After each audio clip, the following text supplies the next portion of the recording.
Week from tonight, we are going to know who will lead Denver for the next 4 years.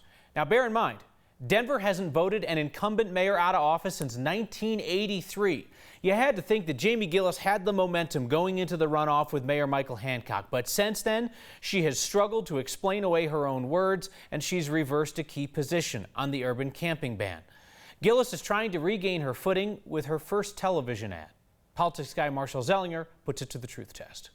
We are uniting Denver. Jamie Giellis is out with her first political ad, highlighting the support she has from former mayoral challengers Penfield Tate and Lisa Calderon. As mayor, I'll take action to rein in out-of-control growth and housing costs. This is vague, and a mayor can't do either of those alone. The 13-member city council could impact growth because it has the power over zoning, the height, number of stories, size of buildings, the density, location, and use.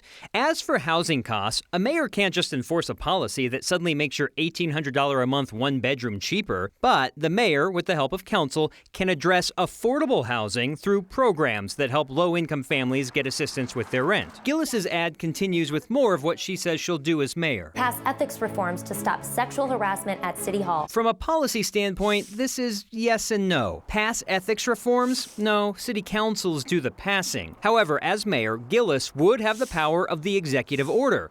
Giellis could issue an order creating policies and procedures for how to handle employees accused of sexual harassment, kind of like an addition to your employee handbook. Now, while the city can address how to handle sexual harassment complaints as employers, sexual harassment itself is already a crime. And to finally start solving our homelessness crisis. This gets a shrug. It's a claim that comes without specifics. Even Mayor John Hickenlooper had a 10-year plan to end homelessness, and we're still seeking solutions. Big developers had their mayor.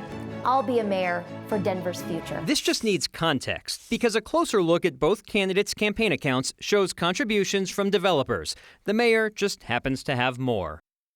This has come up a lot, so on that note, I'd love to give you a full accounting of how much each candidate has from developers, but I can't give you an exact number, and I want to be honest why. When someone contributes to a campaign, they basically self-report their profession and their employer, so it's not uniform. I may do it differently than someone else. I don't contribute to campaigns, by the way. People may do it differently, and so it's a messy database. I can't just click on developer and say, hey, Hancock has this much and Giellis has this much. We're working through it so we can give an exact number shortly.